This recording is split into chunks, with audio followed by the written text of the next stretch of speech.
Bapak Ketua Masjid beserta pengurus yang saya hormati, alim ulama, tokoh masyarakat, cerdik pandai, Bapak Ibu, orang tua saya yang saya muliakan, para pemuda-pemudi dan anak-anak kami, semoga kita semua senantiasa dirahmati oleh Allah. Kembali kita bersyukur kepada Allah dengan mengucapkan alhamdulillahirabbil alamin. Bersolawat kita kepada Rasulullah sallallahu alaihi wasallam dengan ucapan Allahumma shalli ala Muhammad wa ala alihi washabbihi wasallim. 3 hari setelah pernikahan ayah Rasulullah dengan ibunya, Pak, baru 3 hari jadi pengantin baru, Bu. Ayah Rasulullah langsung pergi berdagang ke Syam. Dan kalau sudah berdagang ke Syam itu bolak-balik sekitar 6 bulan. Cuman Allah memberikan benih kepada ibunda Aminah walaupun baru 3 hari jadi pengantin. Kalau istilah orang kita turun pelamin, Bu. Jadi bulan depannya sudah pembuahan. Setelah selesai berdagang di Syam, waktu pulang pas sampai di Madinah, ayah Rasulullah jatuh sakit. Waktu itu Rasulullah 6 bulan di dalam kandungan. Dikirimlah utusan ke Mekah, tolonglah jemput ini Abdullah dalam keadaan sakit. Datanglah orang menjemput dari Mekah, Pak. Belum sampai penjemput ini sampai ke Madinah, ayah Rasulullah meninggal dunia.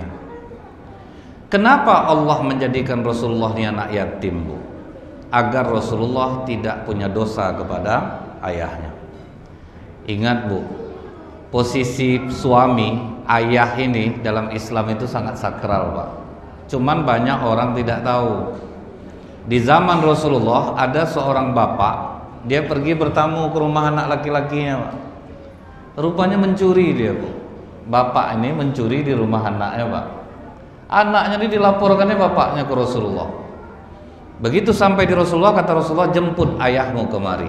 Waktu dia menjemput ayahnya, turun malaikat Jibril mengatakan kepada Rasulullah, jangan hukum ayah anak itu Rasulullah, coba tanyakan kepada ayah itu apa yang tersembunyi di hatinya yang tidak pernah dia ungkapkan kepada anaknya ini.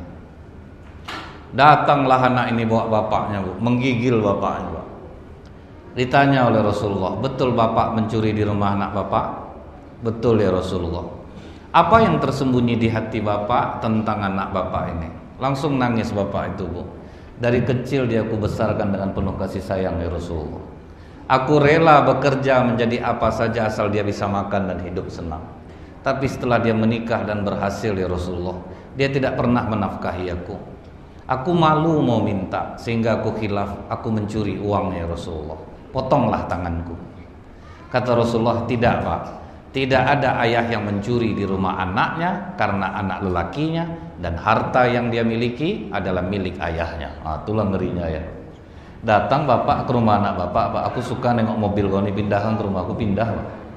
Itu betul dahsyatnya seorang ayah. Berapapun isi dompet anak laki-laki itu adalah milik ayahnya. Cuman karena kebanyakan orang tahunya hadis, kepada siapa kami berbakti Rasulullah? Ibumu, bapakmu. Sehingga banyak anak kalau ngasih duit itu ke ibu, ke bapak enggak. Datang anak ini berkata, Pak, kan kalau dikasih ibu bapak dapat tuh, Ustaz. Enggak akan dapat, percayalah. Minta lontong, bapak betul-betul lontong yang dapat. Enggak ada telur, enggak ada risoles. Saya pernah, Pak, nampak atuk-atuk bakar dompet. Jadi saya tanya, tuh udah 2 kali saya nampak atuk bakar dompet itu. Langsung ngatuk nih agak sedih dia, Pak. Nggak ada guna dompet, Ustaz. Nggak juga ada yang isi. Itulah makanya sulit hidup orang sekarang nih, Bu. Dia sayang kepada ibu, tidak kepada bapaknya. Padahal ayah ini adalah pintu tengah surga.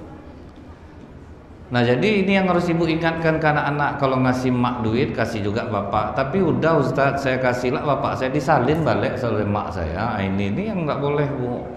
Kalau dari dompet bapak itu jangan keluarkan balik. Itu pula lah pegangan bapak itu lagi. Sebetulnya, Bu, yang mencemaskan anak nih bapak. Cuman pakai mulut ibu. Anak tidak pulang, mah telepon lah. Udah di mana sekarang? Anak nganggap bapaknya cuek. Padahal sebetulnya yang sayang betul sama anak itu bapak. Cuman bapak tidak pernah mau mengungkapkannya. Dia terus lewat ibu, temenung anaknya. Cok tanya tuh, ngapa dia temenung tuh? Padahal dia yang cemas. Jujur bu, betul tak bu? Itulah ayah itu. Jadi jangan salah-salah kedudukan ayah dalam Islam ini besar. Cuman kadang hadis yang saya bacakan tadi, cerdiklah bapak nih pak. Pas pulang ceramah ditanyanya ke anaknya, Pak ceramah Ustadz tadi suruh berbakti pak kepada siapa? Ibumu, terus ibumu, terus ibumu, terus baru bapak. Berapa ibunya tuh? 3 pak. Ibu kau berapa baru? 1, berarti kurang 2 lagi itu. Sangkanya hadis poligami. Ini bukan hadis poligami pak. Jadi jangan salah lah.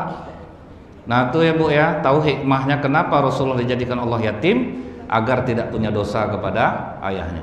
Jadi salah satu kebanggaan anak yatim itu pak, dia tidak punya dosa kepada ayahnya.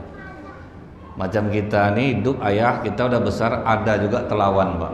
Itu ngerinya itu bu. Jadi Allah persiapkan dulu.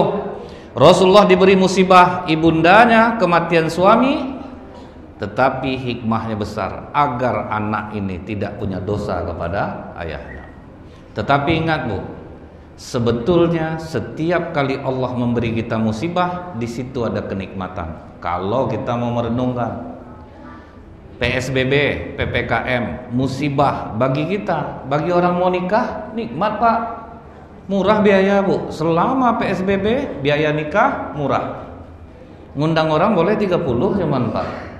Jadi ada alasan apa enggak kakak undang saya kak? Itulah enggak boleh ramai-ramai. 30 itu murah.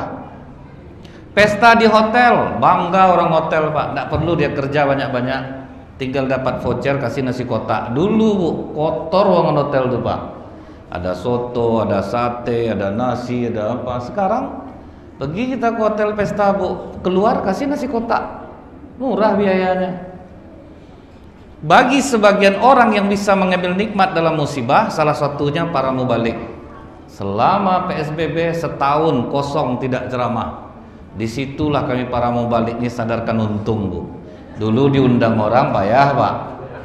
Pas PSBB deh, musola lah ngundang 50 lah ya. Macam itu pak. Jadi dapat pelajaran semua ibu. Ustadz yang sok-sok payah diundang. Kalau diundang ada budget, kan ada juga macam itu pak. Sadarkan untung semuanya. Jadi bisa introspeksi diri semua. Nikmat tak tuh bu? Dapat pelajaran dari sebuah musibah. Yang Jalan Sudirman ditutup, pedagang-pedagang payah, tolong introspeksi diri. Sering nipu orang tak dagang dulu? Ada duit sedekah enggak? Jadi dapat pelajaran semuanya.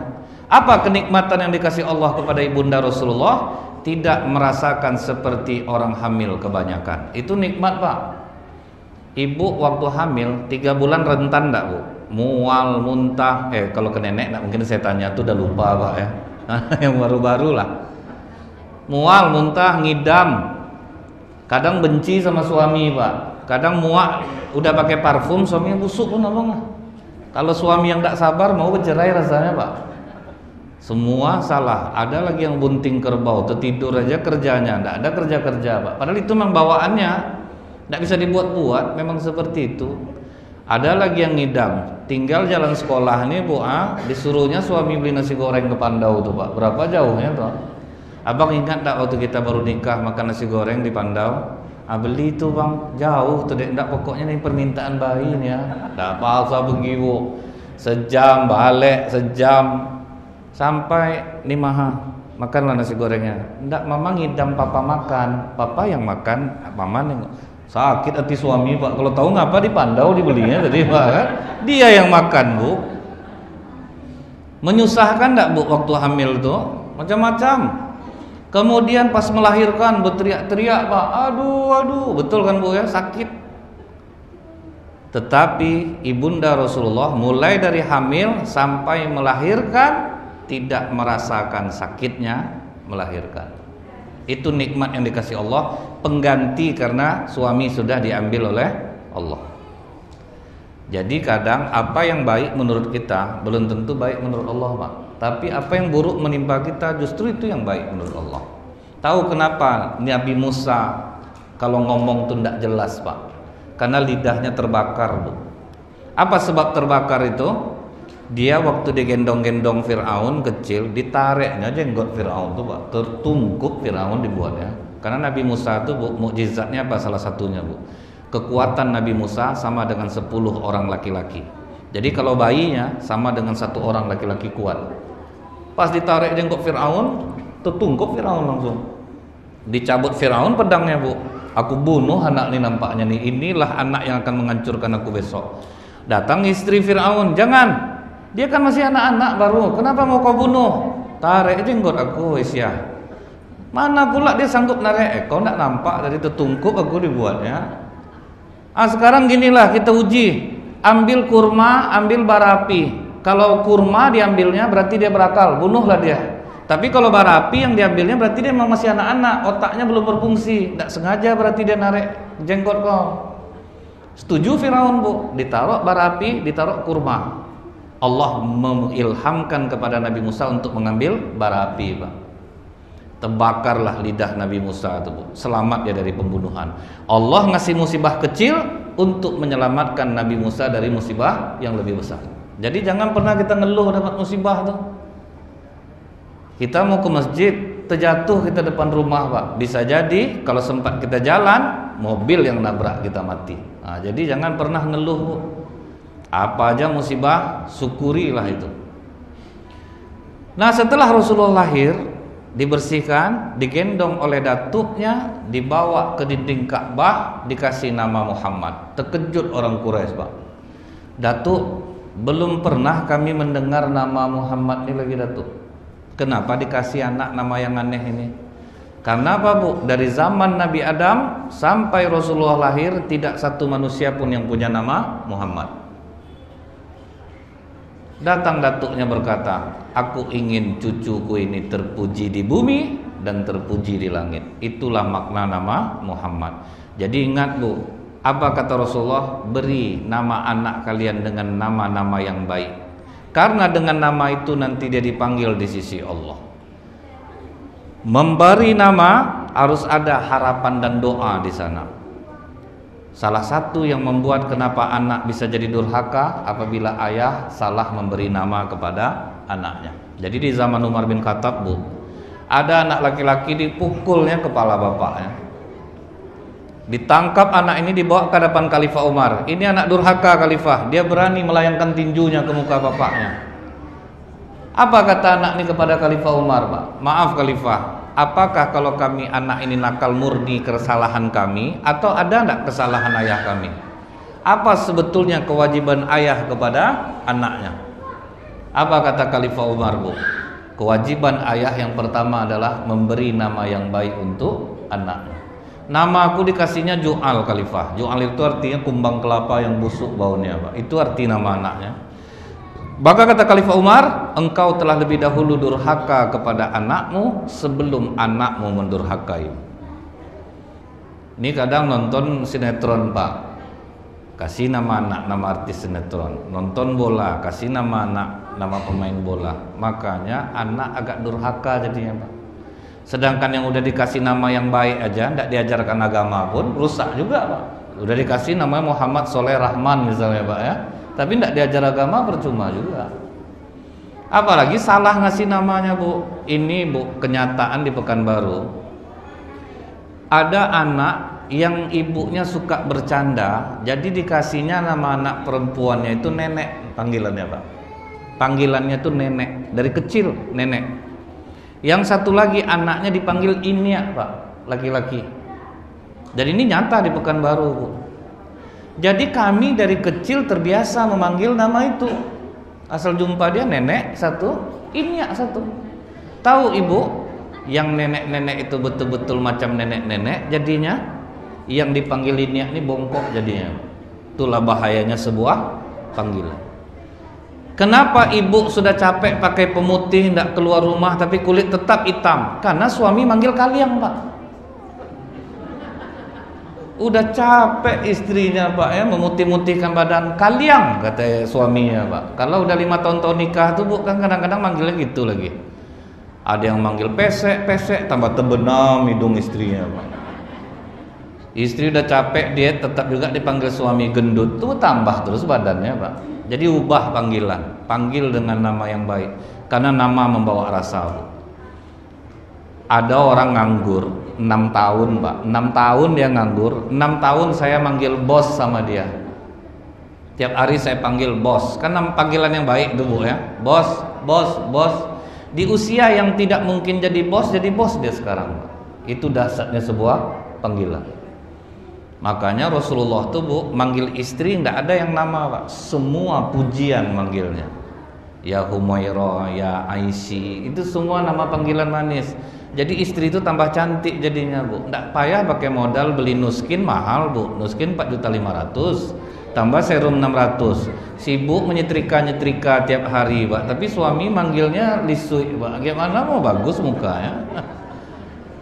Nah, jadi ini bahayanya sebuah panggilan. Kasih nama yang baik. Tapi kalau yang udah terlanjur, jangan ganti akte. Minta tobat kepada Allah, Pak. Berarti kita salah udah ngasih nama anak itu.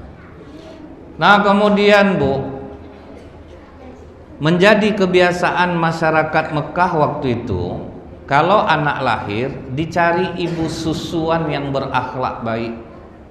Karena kalau di lingkungan Mekah itu sudah parah betul kehidupan orang. Jadi dicari ibu susuannya, Bu. Padahal waktu itu, Bu, ya, susu onta ada, Pak. Susu sapi ada. Susu kambing pun ada. Tapi mereka tidak mau ngasih bayi mereka susu binatang. Ini banyak kesalahan kita. Saya nanya ke dokter di awal bros, Bu, dokter anak. Dok, ada enggak perempuan yang enggak keluar air susunya? Kata dokter tuh, Allah kalau sudah ngasih anak kepada seorang ibu, Ustaz, Allah sudah menyiapkan makanannya. Cuman kadang pas diisap-isap tuh enggak keluar. Biarkan terus bayi itu mengisap untuk memancing air itu keluar. Ini langsung dikasih susu binatang, Pak. Apa kata Rasulullah dalam sebuah hadis? Jangan makan daging 3 hari berturut-turut. Bisa pindah sifat hewan tuh ke kita. Misalnya pas Idul Adha, raya pertama daging, kedua daging, ketiga daging. Itu bisa pindah sifat binatang tuh, Pak, sama kita. Jadi jahat gitu jadinya. Siapa yang makan daging onta hendaklah beruduk, kata Rasulullah. Karena onta pendendam, Pak. Jadi kalau siapapun sahabat dulu yang makan onta, habis itu beruduk, karena nanti takut pindah sifat pendendamnya. Karena apa yang dimakan raga akan mempengaruhi jiwa. Ibu bisa bayangkan enggak, anak dari bayi dikasih susu binatang? Pindah enggak sifat binatang itu kira-kira? Pindah. Kadang dilarang, jangan main game, besok sekolah. Keluar lenguh sapinya, Pak. Kan macam sapi keluar itu, Pak. Bu, menyusukan anak itu menguatkan hubungan batin antara ibu dan anak. Jadi kalau ibunya baik yang menyusukan, insya Allah anak baik. Air susu ibu itu, Bu, ya, bisa menjadi pertanda bagi anak. Siapapun yang menyusukan bayinya, kemanapun ibu ini pergi, pasti dia tahu kapan bayinya haus. Betul enggak, Bu? Mengeras dada ibu, keluar airnya. Itu tanda dikasih oleh Allah, Pak. Jadi kemanapun ibu yang menyusukan anak pergi, dia pasti tahu kapan bayinya haus. Mengeras dadanya. Kalau sekarang dada sapi mengeras, Pak. Anak aku haus, kata sapi itu. Makanya kalau pas Idul Adha itu payah melarang anak-anak mengganggu sapi itu, Pak, karena dia tahu inilah bangsa mak aku yang menyusukan aku sejak aku kecil. Maka ramai anak-anak dekat sapi itu main. Di Mekah mana ada anak-anak tuh mau dekat sama sapi itu, Pak? Biasa aja. Cuman di Indonesia ini heran saya, Pak. Kenapa kok berburu betul? Datang sapi datang, sapi datang. Ramai-ramai ke masjid, payah negahkan ya, Bu. Jangan diganggu sapi itu, pergi dia sebentar balik, dia balik, Pak. Emaknya itu yang menyusukan dia. Jadi ini yang terjadi sekarang. Bukan tidak boleh ngasih susu sapi itu, tapi jangan dari bayi. Itu hanya pendamping saja boleh lah. Tapi kalau udah itu tok yang dikasih, itu yang bahaya itu. Nah, ibu susuan yang baik akan menurunkan kepada anak itu jiwa yang baik. Kenapa dipilih Bani Sa'ad untuk menyusukan bayi itu? Karena ibu-ibu bayi Sa'ad itu, Pak, tidak sempat gosip, Pak. Jadi hari-hari itu, Bu, sibuk dengan ternak, sibuk dengan bercocok tanam. Jadi mereka tidak sempat maksiat, Bu. Sampai hari ini pun, Bu ya, lewat kita di komplek-komplek perumahan orang di Mekah tuh, tidak akan menemukan perempuan yang duduk di luar rumah bercerita, tidak akan ada. Mereka jauh dari bergosip. Kalau kita nih, Bu, sebetulnya alhamdulillah boleh keluar, Pak, tetapi itulah menjaga lisan ini sulit, Bu. Kadang udah rajin mengaji pun, Bu ya, masih juga kita tuh suka bergunjing. Misal kadang saya ceramah ibu-ibu gitu, kan nanti dikasih tahu Ustadz, nanti ceramahnya setengah jam aja karena kami ada menjenguk suami kawan ada yang sakit. Nah, diumumkan tuh, Bu. Habis ketua itu ngumumkan, pas dia duduk bertanya lah yang duduk tadi, suami siapa sakit, Bu? Itulah.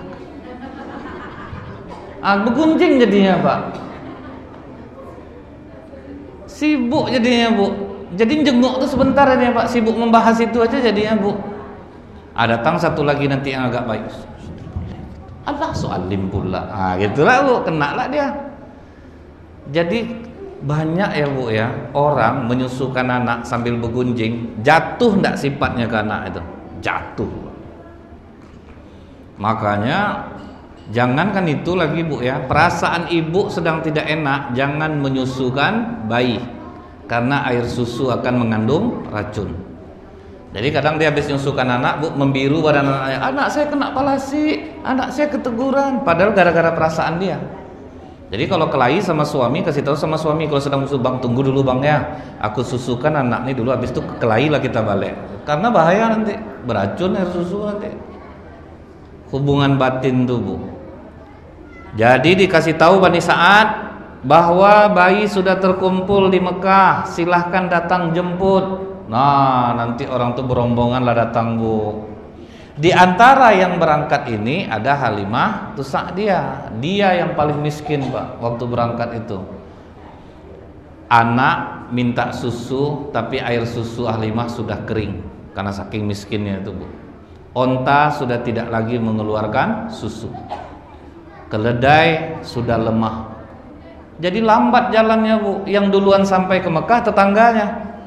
Karena mereka ontanya bagus, keledainya kuat. Begitu sampai di Mekah, semuanya mau ngambil Rasulullah nih, Pak. Setelah mereka gendong, ditanya, mana bapak anak ini? Oh, dia yatim, bapaknya sudah meninggal waktu dia dalam kandungan. Tidak jadi orang ngambil, Pak. Kenapa, Bu? Nyusukan anak yatim itu upahnya separuh, jadi tidak ada yang mau. Sementara mereka menginginkan upah yang besar. Makanya semua yang udah ngambil Rasulullah tidak jadi ditaruh lagi, Pak. Tidak ada yang mau. Jadi itulah sedihnya, Bu ya, jadi anak yatim pada masa itu memang agak hina jadinya. Walaupun Rasulullah ini datuk pamannya kaya, Pak. Cuman jadi anak yatim itu sedih lah. Maka arti yatim itu kan sedih artinya, Bu. Nah, jadi apa kata Rasulullah? Siapa yang ingin dipenuhi hajat hidupnya, dilembutkan hatinya, usap kepala anak yatim. Jadi gini, Bu, misal kita punya hajat nih, Pak, apa yang ingin kita capai?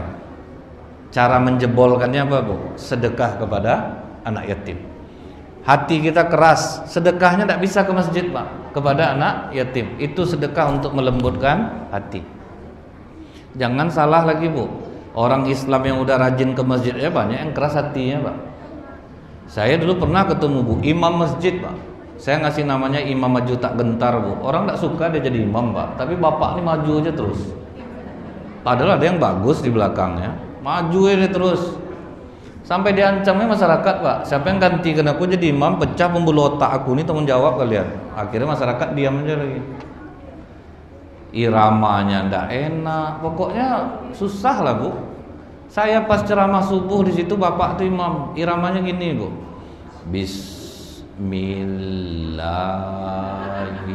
Waduh, Pak, menggigil kaki dibuat di belakang. Habis sholat dolid tuh, tidak usah dia baca ayat panjang lagi, surat Al-Ikhlas saja dibacanya tidak ikhlas kita jadi makmum. Tidak ikhlas kita jadi makmum, Pak. Tapi keras hati. Itu cara ngobatinya gimana, Bu? Sedekah kepada anak yatim. Cari anak yatim yang soleh atau soleha.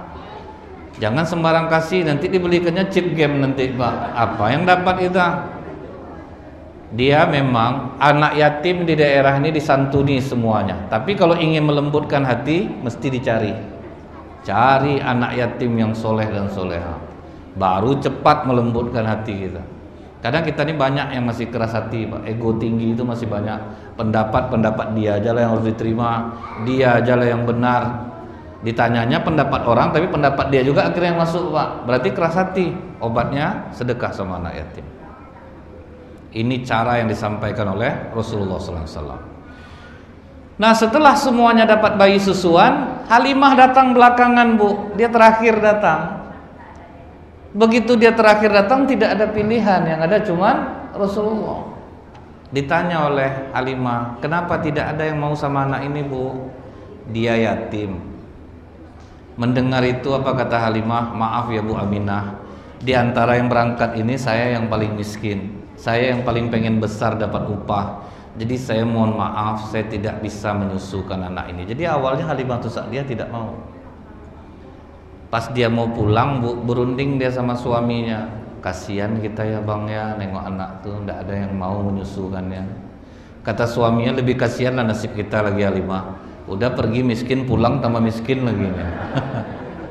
Jadi gimana menurut abang? Udahlah susukan aja lah Halimah daripada pulang kosong. Ingat Pak, daripada pulang kosong. Artinya apa, Bu? Melakukan sesuatu kebaikan tidak selamanya harus ikhlas duluan. Ikhlas itu, Bu, sudah setipis kulit bawang sama ria tuh, Pak. Jadi susah, makanya kita kalau mau buat baik tuh buat aja kebaikan. Tapi kan harus ikhlas, Ustaz. Tunggu dulu, buat aja lah dulu, walaupun ria. Misalnya nih Bu, ibu tahajud malam, membangunkan anak tuh Pak. Dedek bangun sayang, videoin mama mau tahajud. Di video lah sama anak-anak ngantuk-ngantuk Pak, nampak miring-miring apa itu Bu. Nanti langsung diupload Pak, jam 3 malam tuh. Kalau besok diupload kan nggak tahu orang dia tahajud. Diuploadnya lah Bu, dibuatnya caption di bawah. Sholat sunat yang ke 123 rakaat. Kan padahal baru 2 rakaat dia sholat baru. Apakah itu ria? Iya. Tetapi kalau sempat gara-gara foto itu termotivasi orang sholat tahajud, dapat nggak pahalanya Pak? Dapat lah Bu, tertutup lah ria tadi itu. Ada kadang Bu ya, yang nyumbang kita ini Bu ya, ada sifat suka pamer, itu tidak bisa dielakkan Pak. Suka pamer, apa aja malah ingin orang tahu. Dia puasa sunat Bu, di fotonya sahurnya Pak jam 4. Sahur yang sederhana, kan gitu ya Bu ya. Nanti tengok berapa yang love, berapa yang komen, ada yang DM, puasa kakak. Kalau puasa sunat ini jak gadis lagi, tidak bisa kakak tinggalkan. Padahal tidak pernah gadis puasa Pak, berjilbab pun tidak. Tapi kalau sempat termotivasi orang puasa sunat, dapat Bu. Ada orang yang suka pamer, ada orang tidak pamer, tapi bisa kena penyakit yang kedua, yaitu sum'ah. Sum'ah ini suka didengar artinya Pak, suka dipuji. Dia tidak pernah memamerkan amalan dia, tapi datang ada seorang ibu-ibu, Bu, ya saya kan kebetulan tadi terakhir keluar dari masjid, terus nggak sengaja terdengar bapak-bapak pengurus cerita soal ibu. Cerita soal saya? Iya Bu. Cerita apa? Salut saya nengok ibu, banyak ibu nyumbang di masjid ya Bu ya. Astagfirullahaladzim, itu cerita bapak-bapak tuh. Iya Bu, aduh ndak enak hati saya. Tuh apa-apa aja lagi ceritanya. Mulai. Kata bapak tuh Bu, ibu nih lah Bu, donatur yang paling besar di masjid. Apa aja kebutuhan masjid ibu penuhi. Ya Allah, masa sampai di situ ceritanya? Padahal saya ikhlas tuh, ndak enak hati saya jadinya kayak gini. Waktu bapak-bapak tuh cerita, ramai ndak orang? Ramai malah. Susah kalau mau bilang ikhlas tuh susah. Ada orang Pak, udah ndak pamer, udah tidak sum'ah. Ditulisnya lah dia nyumbang hamba Allah. Kan sering kita lihat tuh Pak, hamba Allah 1 juta, hamba Allah 5.500.000. Udah ikhlas bapak nih, datang orang gesek Pak Haji, ya ada masalah Pak Haji sama pengurus. Enggak, ngapa gitu? Enggak, dulu sering juga nyumbang, ada nama Pak Ji, udah berapa bulan terakhir ini enggak ada lagi nampak saya. Tutup mulut kau ya, itu yang ngamba Allah tuh aku tuh. Akan tersebut sama aku jadinya. Udah hamba Allah pun ada juga yang nganggu lagi Pak. Akhirnya tersebut juga jadinya Bu. Kau hitung tuh berapa hamba Allah tuh. Kau tahu kan aku kalau nyumbang enggak bisa, aku di bawah 1 juta tuh. Aku hitung aja lah yang di atas 1 juta situ. Kan ria lah aku jadinya gara-gara kau. Payah Bu. Makanya buat aja kebaikan, enggak usah takut mau dibilang ria, sum'ah, buat aja. Halimah Sa'diyah tidak ikhlas sebetulnya balik itu Pak. Begitu dia sampai ke rumah ibunda Rasulullah, Bu Aminah, biarlah saya yang ngambil Muhammad ini walaupun upahnya kecil. Apa kata Halimah pengakuannya Bu? Begitu aku menggendong Rasulullah kecil dan menyandarkan ke dadaku, terasa air susuku mengalir deras. Padahal belum makan lagi ini Bu. Dapat keajaiban Pak. Aku susukan Rasulullah kecil sampai kenyang dan tertidur. Aku susukan anakku yang berhari-hari menangis sampai kenyang dan tertidur pula. Setelah itu aku keluar. Alangkah terkejutnya aku, keledaiku yang lemah menjadi kokoh. Ontaku yang tidak lagi mengeluarkan susu penuh kantong susunya. Setelah dapat keajaiban itu, apa kata Halimah? Kalau macam ini Bang, tidak dibayar pun tidak apa. Baru dapat keajaiban. Jadi kita ini buat aja kebaikan sampai kita dapat keajaiban. Sampai dapat keajaiban baru kita yakin, insya Allah ikhlas lah kita tuh. Kata ibu kami penceramah nih ikhlas Bu. Tidak ada loh Pak. Kadang Bu ya, gaya kami aja tuh Pak. Misal pas keluar kan nanti dikejar tuh Pak. Kan ini. Kata Bapak susah, mudah Bu. Buat aja dulu sampai kita tanpa beban ceramah ini. Saya ingat dulu Bu ya, ceramah Pak. Yang memang saya tunggu tuh amplop Pak. Jadi pas saya habis ceramah tuh rupanya pengurusnya lupa ngasih amplop. Banyak zikir saya baca Pak. Zikir-zikir yang tidak pantas pun saya baca jadi Bu. Hari malam saya baca zikir pagi petang Pak, untuk supaya pengurus ini ingat gitu Pak di masjid. Rupa tidak ada yang ingat satupun. Jadi kalau orang tidak ikhlas tuh sakit Pak, dia beban. Kemudian Bu ya saya cari cara. Apa cara supaya pengurus ini ingat ya? Oh ya saya salami aja lah satu persatu. Saya salami Pak, sedang hitung duit tuh. Pak saya pulang Pak. Iya makasih banyak Ustaz. Makasih. Enggak juga tuh Bu. Akhirnya dapat saya cara ketiga Pak. Saya engkol Honda dalam keadaan mati. Mati Honda tuh saya engkol Pak. Padahal memang tidak saya hidup kan. Berharap ada yang lari dari dalam. Biasa kan ada yang macam itu Pak. Ustadz. Tunggu Tat, tunggu. Kan gitu Pak. Rupa enggak juga ada Bu. Udah sakit paha saya ini Pak. Udahlah pulang aja lah saya lagi. Di jalan dulu saya berdoa Bu. Ya Allah kok kotor betul hati saya kan. Ceramah pun ini yang saya tunggu. Ampuni aku ya Allah, tenangkan jiwaku. Tenang jiwa Pak. Rupanya pas jiwa saya sudah ikhlas, baru ingat pengurusnya Pak. Sampai saya di rumah nelpon Bu. Itulah keajaiban ikhlas tuh Pak. Assalamualaikum Ustadz. Waalaikumsalam ya Pak. Minta maaf kami Ustadz. Minta maaf apa Pak? Kan inilah gaya saya nih Bu ya. Kami lupa tadi ngasih amplop. Enggak usah itu Bapak pikirkan Pak. Kami enggak ada seperti itu. Kan inilah gaya Bu.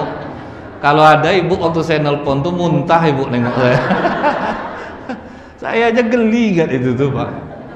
Habis tuh kata bapak tuh, Ustadz kami antar amplopnya ke rumah. Jangan Pak, hari udah malam. Tapi kalau bapak maksa saya tunggu. Padahal enggak ada bapak tuh maksa. Siapa yang jamin kita nih ikhlas? Manalah ada Pak. Makanya Bu ya surat Al-Ikhlas tuh enggak ada kalimat ikhlas di dalamnya. Saking tersembunyinya. Jadi kita latihan aja terus Pak. Pernah saya berhasil Bu. Pas saya ceramah Pak di suatu desa yang banyak kebun sawitnya Bu. Saya tengok masjid itu agak parah Pak. Dengan ikhlas saya ngomong ke ketua masjidnya, kalau ada amplop untuk saya saya nyumbang untuk masjid ini. Alhamdulillah, makasih banyak Ustaz. Udah aman. Habis ceramah diumumkan, Pak, tablik akbar kita malam ini sepenuhnya ditanggung oleh perusahaan sawit di desa kita ini. Jadi alhamdulillahnya amplop untuk Ustadz Nazril sebanyak 2.500.000 disumbangkan. Oh, langsung sakit kepala saya, Pak. Banyak, Pak. Banyak rupanya.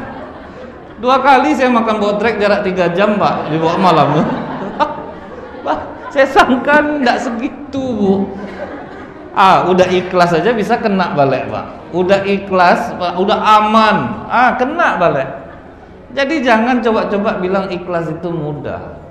Buat aja kebaikan dulu.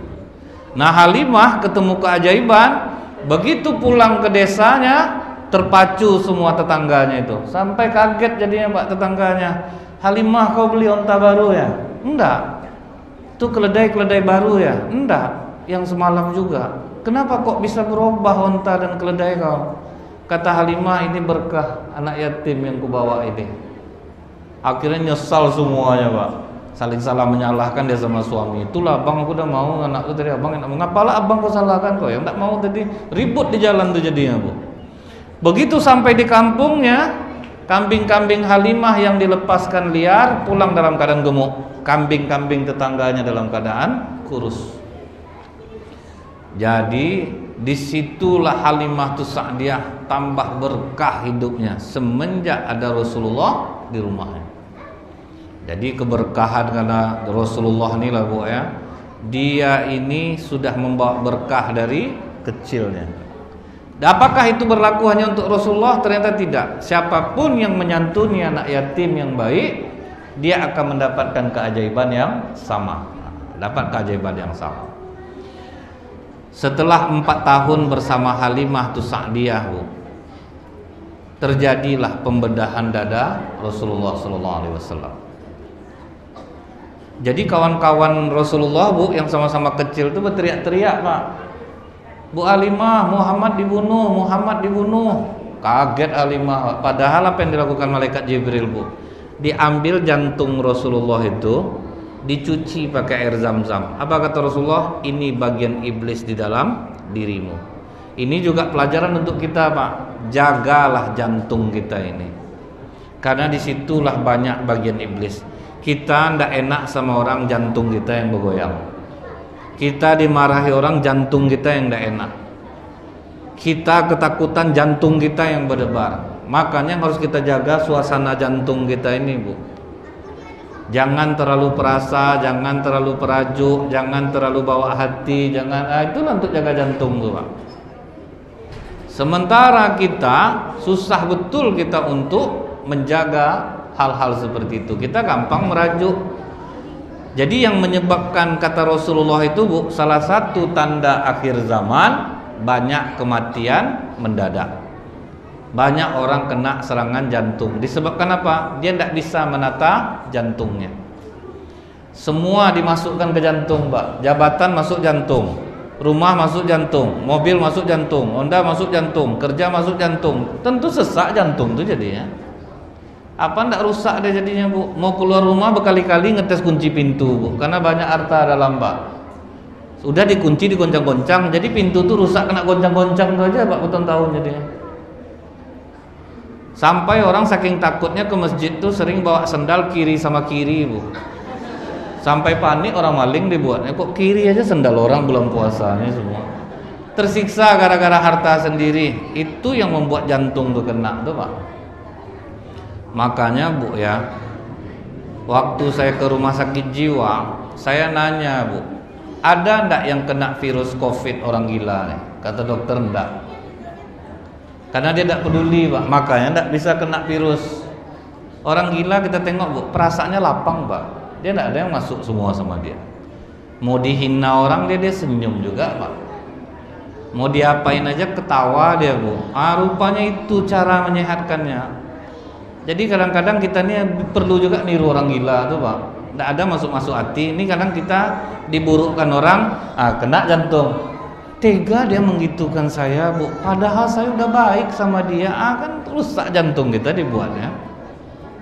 Jadi ini salah satu cara, jagalah jantung kita. Yang kedua kata Rasulullah apa, Bu? Tidur miring ke kanan, jangan tidur miring ke kiri. Kalau kita tidur miring ke kiri, Bu, jantung kita terimpit bertahun-tahun. Jadi dia berdetak tuh tidak bebas. Kalau kita tidur miring kanan, jantung kita tuh lapang.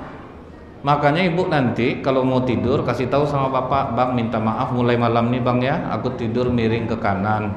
Jadi abang tepunggung sama aku, ini untuk kesehatan jantung aku bang. Kata suaminya, jantung adek sehat, aku yang jantungan jadinya. Karena kena punggung terus. Itulah salah satunya untuk menyehatkan jantung. Habis itu Bu, dijahit lagi oleh malaikat Jibril. Selesai dijahit, Halimah datang. Malaikat Jibril sudah tidak ada. Tapi apa kata Halimah Sa'diyah? Semakin berbinar wajah Rasulullah. Tapi Halimah takut Bu, makanya dipulangkannya lah Rasulullah kepada ibunya. Begitu sampai di tangan ibunda kandungnya, diajaklah Rasulullah ini ziarah ke makam ayahnya di Madinah. Bolak-balik sebulan Pak, 20 kilo menjelang Mekah. Sampai di daerah Abwa, meninggal pula ibunda Rasulullah. Sebulan baru sama ibunya pun meninggal. Memang sedih, itu cara Allah mempersiapkan Rasulullah itu. Makanya rata-rata Bu, orang yang menderita hidupnya maju Pak. Dibanding orang yang senang-senang aja hidupnya jarang berhasil. Tapi kalau anak dari kecil sering menderita dia bakal jadi orang sukses. Itu merata tuh.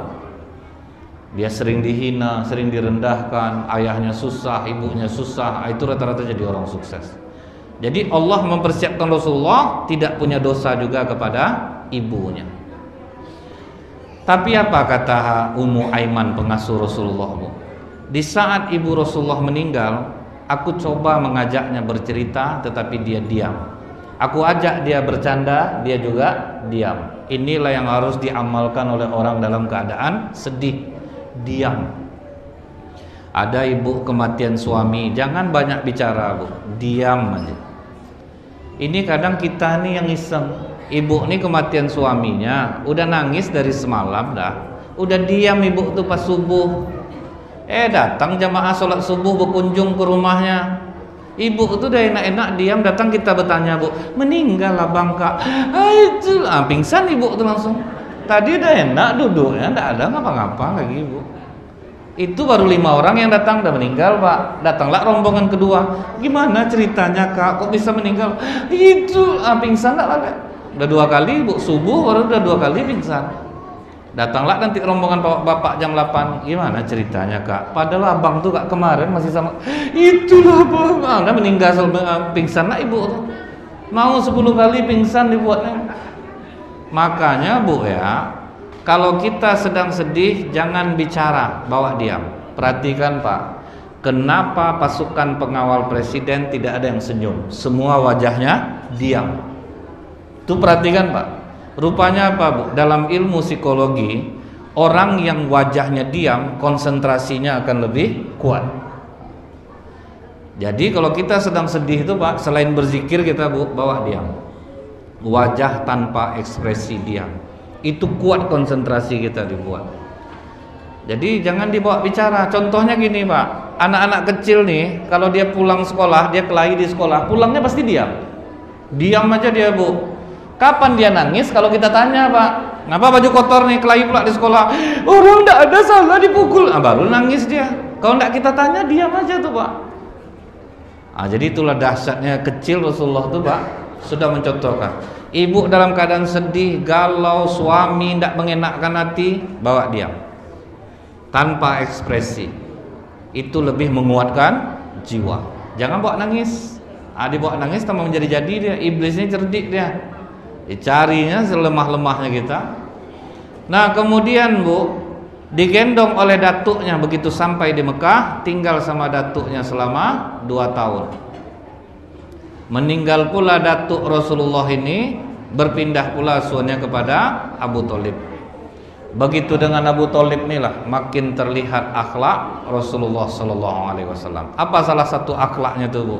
makan tidak mau berebut, Pak. Jadi anak Abu Thalib ini banyak, Pak. Ada Ja'far, ada Uqail, ada Thalib, ada Ali, ada Fakitah. Jadi Rasulullah itu, Bu ya, dibiarkannya makan dulu semuanya. Setelah kalau ada sisa baru dia makan. Kalau tidak ada sisa dia diam. Ini yang bagus dididik kepada anak-anak dulu. Cuman ingat saya, Pak, yang ini mengamalkannya sulit loh, Pak.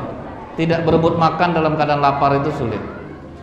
Saya waktu ceramah di Arya Duta, Bu, habis ceramah disuruh makan. Saya praktek, Pak, cara Rasulullah nih, Pak. Saya suruh karyawannya makan semua, Bu. Makan dulu, makan dulu. Pas giliran saya tinggal bawang bombay lagi, Pak. Yang kuning-kuning besar tuh, Pak. Lama saya tuh menunggu, menyesal saya. Awak sedang lapar, Pak, nggak ada dapat lagi. Itu demi Allah, Pak. Lama menung saya, Pak, di jalan. Memang berat ya meneladani Rasulullah, itu berat loh, Bu. Saya sangka masih ada lagi. Itu betul-betul tok bawang bombay tinggal, Pak. Buat senyum aja saya keluar, nggak apa-apa. Hati sakit, Pak. Berdosa juga jadi ya. Ingat saya waktu Pak Herman Abdullah jadi wali kota, itu kan sering undang tuh Pak RT kalau mau masuk puasa tuh. Pengurus masjid, ustadz sama ustadz semuanya. Pas yang sama-sama ustadz tuh, Bu, pas jam makan tuh, Pak, sama rupa, Pak. Berebut juga. Lama aja kawan ceramah kan, sebelum makan tuh kan ada kawan yang ceramah dulu, Pak. Lama ceramah, orang mau makan ya. Menyanyahnya kerja depan. Bisa macam itu, Bu. Soal makan tuh sama, Pak. Payah ngamalkannya yang sedikit ini. Kemudian, Bu, akhirnya Abu Thalib tahu bahwa keponakannya ini jarang makan. Dikumpulkannya lah anak-anaknya. Mulai hari ini sebelum Muhammad makan, jangan kalian makan. Dikasih Rasulullah keistimewaan, Bu. Disitulah terjadi sebuah keajaiban besar. Di saat Rasulullah yang makan duluan, makanan sedikit jadi banyak. Itu aneh ya, Pak. Pokok kalau Rasulullah yang makan, Bu, banyak makanan tuh jadinya sampai kenyang semua makan. Sejak itulah asal makan tunggu orang tuh Rasulullah lupa. Makanlah dulu Muhammad. Karena kalau Rasulullah makan banyak jadinya. Nah, di umur 14 tahun Rasulullah ngomong ke pamannya, "Paman, carikanlah aku orang yang punya kambing untuk aku gembala." Jadi ingat, Bu, umur 14 tahun kalau ada anak bapak ibu, cucu bapak ibu mau kerja jualan, tapi dia masih sekolah nih, lepaskan, Bu. Kasih dia dukungan. Supaya apa? Jadi dia tahu cara nyari duit itu payah, Pak. Jadi bapak ibu nanti dihargainya. Dia tahu cari duit susah. Saya masih ingat, Bu ya, anak saya waktu kelas 2 kalau tingkatan SMP itu waktu itu, dia mau jualan roti pau yang isinya coklat itu, Pak, di sekolah dia. Saya bilang, saya anjurkan jualan, anak, bawalah ke sekolah. Bukan kita tidak bisa ngasih dia jajan, Pak. Tapi apa, Bu? Di situ dia tahu untung satu roti pau itu 200 rupiah, Pak. 20 laku 4.000 baru dia dapat duit. Di situ dia tahu cari duit itu susah. Dihargainya tidak kita jadinya, Bu. Bersyukur dia jadinya kalau dikasih jajan. Nah, di situ untungnya, Bu. Setelah dia kuliah, saya agak aman jadi, Pak. Dia tahu dia cara mencari duit ini bukan mudah, sulit. Jadi dia tahu dia menghargai orang tuanya. Nah, kemudian, Bu, apa kata Abu Thalib? Tidak usahlah kerja lagi Muhammad. Kita di rumah kan udah enak sekarang. Sedikit makan kau banyak makanan jadinya. Kenapa mesti kerja? Kata Rasulullah, aku ingin mengembala kambing, Muhammad. Jadi pas ditanya sahabat ketika Rasulullah sudah menjadi nabi, kenapa nabi dan Rasul itu rata-rata pengembala kambing ya Rasulullah? Kata Rasulullah, apa, Bu? Kambing bisa mengajarkan kesabaran. Karena kambing itu binatangnya tidak jinak. Jadi kalau orang pengembala kambing rata-rata bisa menjadi orang sabar. Karena kambing tidak bisa ditaklukkan. Jadi kalau ibu mau jadi orang sabar, peliharalah kambing. Karena pasti sabar dibuatnya. Kambing tuh, Bu, ditarik, ditahan ya kakinya, Pak. Dia tidak jinak tuh. Walaupun dari kecil kita rawat dia, akhirnya kita jadi orang sabar jadinya. Itu gunanya kenapa Rasulullah itu dipersiapkan Allah menjadi pengembala kambing supaya dia kuat nantinya memimpin. Ibu carilah di daerah Kulim siapa yang mengembala kambing, rata-rata murah senyum, Pak. Pengembala kambing asli itu, Bu ya, murah senyum, lebih sabar, kemudian lebih beretika, Pak. jumpa orang ini lebih beretika. Tapi yang pengembala kambing, bukan pedagang kambing, Pak, yang mengembala kambing. Padahal nggak sholat loh, Pak. Padahal nggak sholat mereka. Jadi di situ saya ngambil kesimpulan, Bu ya. Apalagi kalau sempat orang sholat, kemudian menjadi pengembala kambing, Pak. Berapa baik akhlaknya jadinya. Karena dia udah semua sifat buruk manusia itu ada di kambing itu. Jadi dia biasa nanti ketemu orang jahat, Pak. Kambing itu, Bu, ini pohon pisang, daun pisang dimakannya, pohon pisang ditanduknya juga, Pak. Kan ada manusia yang macam itu, Pak. Waktu berutang tak tanggung ramahnya, Bu. Pas ditagih galak pula dia daripada yang punya duit lagi. Kan banyak macam itu tuh, Pak, kan? Jadi semua sifat buruk manusia itu ada pada kambing. Nah, yang dicari oleh Abu Thalib adalah yang punya kambing yang baik lisannya. Jadi sepahit-pahit kita hidup, Bu, carilah anak itu dia pekerjaan yang tuannya baik mulutnya, Pak. Karena kalau kena mulut ini bertahun hilangnya, Pak. Kita ditampar orang, Bu, 3 hari hilang memar ya. Kena tampar pakai mulut, udah bertahun tetap teringat. Makanya dicarikan Abu Thalib orang yang berlisan baik. Jadi mungkin inilah sebagian sejarah Rasulullah yang bisa saya sampaikan. Lebih kurang saya mohon maaf. Subhanakallahumma bihamdika asyhadu an la ilaha illa anta astaghfiruka wa atubu ilaik. Assalamualaikum warahmatullahi wabarakatuh. Kita tutup dengan doa. أعوذ بالله السميع العليم من الشيطان الرجيم بسم الله الرحمن الرحيم الحمد لله حمدا يوافي نعمه ويكافئ مزيده يا ربنا لك الحمد كما ينبغي لجلال وجهك الكريم وعظيم سلطانك اللهم صل على سيدنا محمد وعلى آله وصحبه وسلم اللهم اقسم لنا من خشيتك ما تحول بيننا وبين معاشك ومن طاعتك وما تبلغنا به جناتك ومن اليقين ما تحول علينا مصائب الدنيا اللهم امتعنا بأسمائنا وأبصارنا وقواتنا ما أحييتنا واجعله الوارث منا واجعل ثارنا من ظلمنا وانصرنا على من عادانا ولا تجعل مصيبتنا في ديننا ولا تجعل الدنيا أكبر همنا ولا مبلغ علمنا ولا تسلط علينا من لا يرحمنا ربنا آتنا في الدنيا حسنة وفي الآخرة حسنة وقنا عذاب النار وصلى الله على سيدنا محمد والحمد لله رب العالمين. Assalamualaikum warahmatullahi wabarakatuh.